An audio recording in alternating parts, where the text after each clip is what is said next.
Türkmenistan'da vilayetara ve şäherlere avtobus gatnawlaryna girdilen çäklendirmeler ýene bir ay möhlet bilen uzulduruldy. Sol bir wagtda iki ugur boýunça öňünden degisli ruhsatlary almak serti bilen Sina gatnawlary ýoly goýuldy. Türkmenabadyň aeroportyna Sputnik V vaksinasynyň ýeni bir tapgary geldi. Türkmen häkimetleri hinit hem koronawirusyň iki hadisasyny resmi taýdan hasaba almadylar. Bu aralykda prezidentiň COVID-19 Türkmenistanda ören çylşyrymly ýagdaýlary ýüze çykarandygy baradaky sözleri resmi maglumatdan aýryldy. Türkmen Avto Uloglary Agentligi vilayetara we şäherlere avtobus gatnawlary boýunça girdilen wagtlyň çäklendirmäniň möhletiniň ýene bir ay möhlet bilen ýagny 1 aprel çylny uzuldurýandygyny ma'lum etdi. COVID-19'dan azatlygyny öňe sürýän türkmen häkimetleri geçen ýylyň iýulundan bäri durluk adagyňçylyklary, sultanda halkara we içerki gatnaw çäklendirmelerini girdiler. Türkmenistan hökümeti bulary günümel koronavirus pandemiýasy bilen baglanyşdyrman, olaryň ýokynç keselleriň öňüne alys çärleriniň çäginde geçirilýändigini öňe sürýärler we olaryň möhletini dowamly uzuldyp gelýärler. Bu aralykda Türkmen Avto Uloglary Agentligi Sina höküminde hepde 2 ýezek Aşgabat Daşowuz we Daşowuz Aşgabat boýunça avtobus gatnawynyň ýoly goýulýandygyny ma'lum etdi. Bu gatnawlaryň bildirilýän talaplary berja etmek şerti bilen amal ediljekdigi aýdylsa-da, bularyň jikme-jikleri barada maglumat berilmedi. Azatlyk radiosy Türkmen Avto Uloglary Agentligi bilen habarlaşanda degisli resmi her hepdäniň duşanbe we pensiýanbe günleri Aşgabat Daşowuz, fiýsenbe we anny günleri Daşowuz Aşgabat ugrulary boýunça avtobus gatnawynyň bardygyny aýtdy. Sol bir wagtda resmi bu gatnawlardan peýdalanmakçy bolýan raýatlaryň özlerine degisli saglyk öýlerinden kipilnama we degisli häkimliklerinden ruhsatnama almaly boljakdyklaryna hem sözüne oşdy. Bu aralykda 28 fevralda Russiýadan Türkmenabadyň aeroportyna Sputnik V vaksinasynyň ýeni bir tapgary gelip gowuşdy. Bellesi koronavirus pandemiýasy başlaly bäri ýurdun gündogrundaky howa menzili Türkmenistanyň Yeketek halkara howa portyna öwrüldi. Howa gatnawy çäklendirilenden soň ähli ýük we ýolagçy gatnawlary Türkmenabad şäheriniň üstünden geçýär.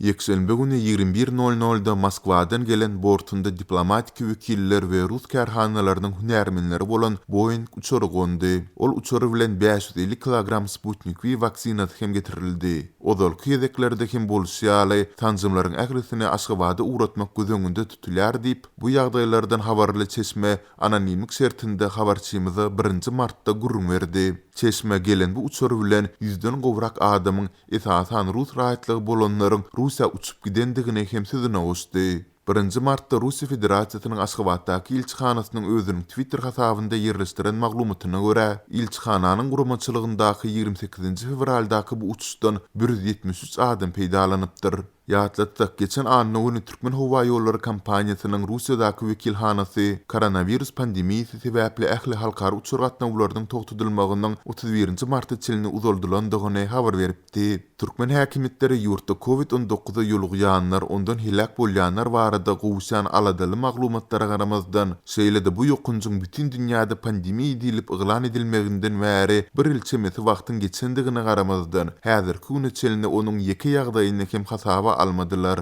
Sol bir wagtda prezident Gurbanuly Berdimuhammedow geçen hepde deputatlar bilen geçiren duşugynda COVID-19 Türkmenistanyň halkyna hem garaşylmadyk ören çylşyrymly ýagdaýlary ýüze çykarandygyny boýun alypdy. Ol ölüm hoply ýokunjyň dünýä ykdysadytyna ýetiren täsirleri barada käbir anyk sanlar getirip gurrun etse-de, onuň Türkmenistana we ýylata ýetiren çylşyrymly ýagdaýlary barada jikme-jik maglumat bermedi.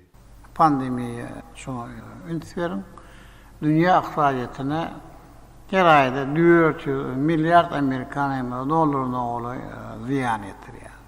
Häzir şeň bütün dünýä boýunça 500 milyon iş orny ýitirildi.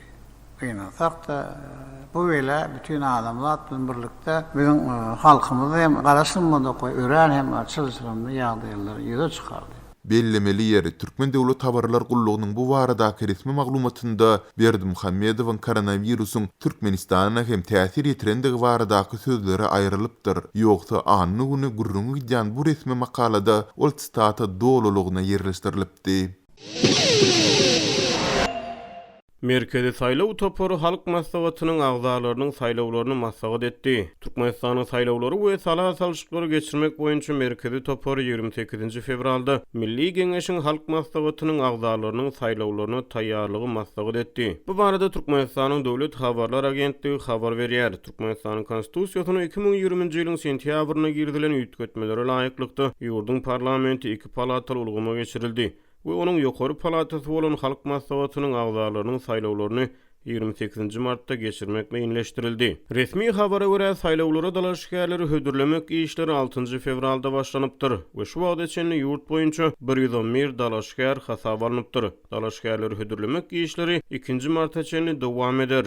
Olar belli almak işleri 7 martda tamamlanır. Hasazol merkezi saýlaw toporu noýabryň ahyryna geçirilen ýygnagyny ýurtda saýlaw möhütüminiň 2 ýanwarda başlanýanlygyny elan edipdi. Mejlise gatnaşyjylar saýlawlaryň açyklygynyň we giň bäsleşliginiň öpçün edilmegini möhüm wezipe hökmüni kesgitlediler diýip TDH ýazýar. Galbertede döwlet medeniýetine görä merkezi saýlaw toporu Aşgabat boýunça agzalygy hödürlenen 17 dalaşgaryň belligi alynan aýdýar. Azatlyk radiosynyň habarçysy şu Türkmenawatda we Farabda saýlawlary wagt edýän plakatlaryň köçeleri asylýanlygyny habar berýär. Onuň maglumatlaryna görä ýerli häkimetler plakatlar üçin büdjet işgärlerinden pul ýygnaýar. Galbertede habarçy şu günler halk maslahatynyň agzalygyna dalaşgär hödürleme çäreleriniň welaýatyň ähli etraplaryna geçirilýänligini habar berýär. Ýygynaga gatnaşýan erkekler täze kostyum giýmeli, gowy gastuk takmaly aýal büdjetçiler hem soralan renkde köýnek giýmeli diýip bir büdjet işgäri atlandyrylmalyk şerti bilen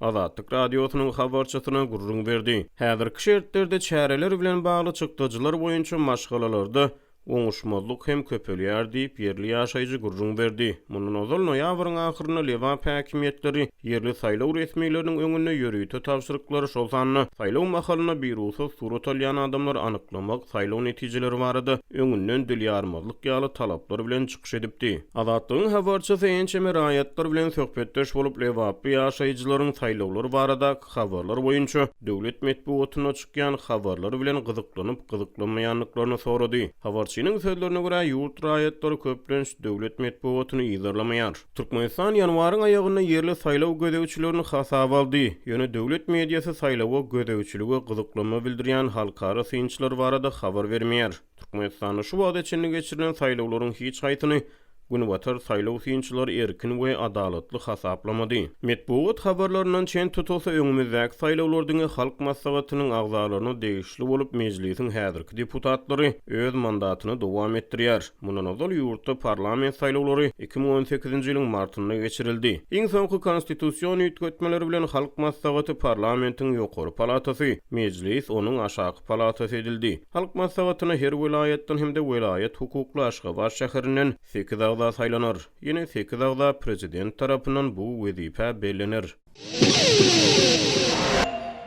Subsidiýalenen iýmit önümleri kem-kemden gymmatlaýan mahala olaryň görnüşleri azalýar. Türkmenistanda dowam edýän ykdysady kynçylyklaryň arasyna subsidiýalenen iýmit önümleri ila tarasyna ýörgünligini saklaýan mahaly döwlet dukanlary ýuwaş-ýuwaşdan bu önümleriň görnüşlerini azaldyp bahalaryny ýokarlandyryp başlady. Bu barada Azatlyk radiosynyň habarçysy 1 martda habar berdi. Onuň sözlerine görä Türkmenistanyň hökümeti döwlet dukanlaryna kem-kemden azyk önümleriniň döwlet bahasyny ýokarlandyrýar. Adamlaryň keýp ahwalyny barlap görýärler. Egerde raýatlardan gymyldy bolmasa iýmit önümleriniň bahasyny ýene-de götürýärler diýip bir Aşgabatly Azatlyk radiosynyň habarçysyna gurrun berdi. Şol bir wagtyň özünde döwlet dukanlaryna kesgitli bahadan satylýan azyk harytlarynyň görnüşleri hem azalýar. Towuk ýumurtgasy satuwdan aýryldy. Egerde garşylyk bolmasa ol täzirçilik narhyndan satylýar diýip Aşgabatly ýaşaýjy sözüniň üstüne ýetirdi. Galbertede häkimetler ösümlik ýagynyň hem de towuk buğdunyň hem döwlet dukanlaryna ýeňillikli bahadan satylmagyny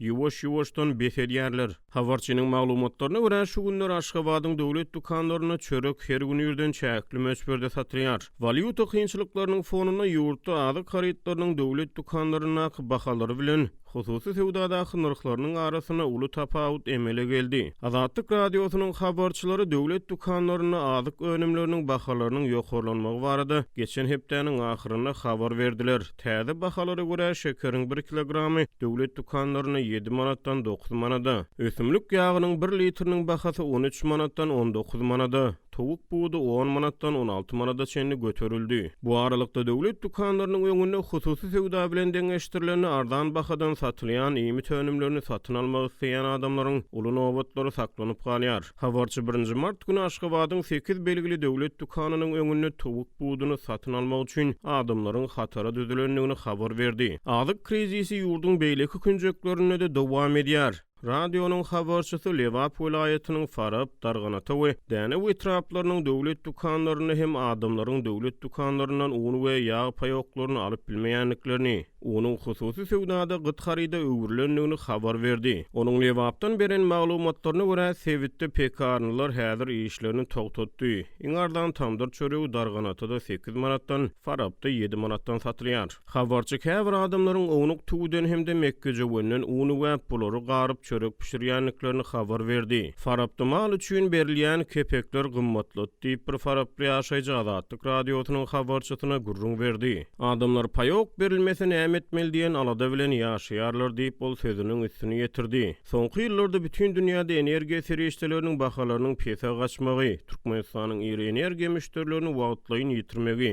ykdysady reformalaryň gijikdirilmegi, giň ýaýran korrupsiýa, finçilere görä hökümetiň emelsizligi bilen goşulanyp ýurt ykdysadyetine agyr zar burdy. Ilat garaşsyzlyk ýyllarynyň iň agyr ykdysady kynçylyklarynyň biri bilen ýüzbe-ýüz galdy. Bazarlarda bahalar gymmatlady. Valyutanyň gara bazardaky alys-çalyş bahasy resmi nurkdan aranaşdy. Bu ýagdaý hem içeriki önüme öndürüjilere hem sarp edijilere ziýan ýetirdi. Manat güýjüni ýitirýän mahaly ilatyň manatda alýan girdejileri tas şol bir durukuna diýen ýaly saklanyp galdy. Ilatyň satyn alyş ukyby pese gaçdy. Raýatlaryň bazar sebedi gitdigi çekildi. Şeýlelikde döwlet dukanlaryna ilata ýeňillikli bahadan hödürlenýän, subsidiýelenen ýemy tönümlerini isleg artdy.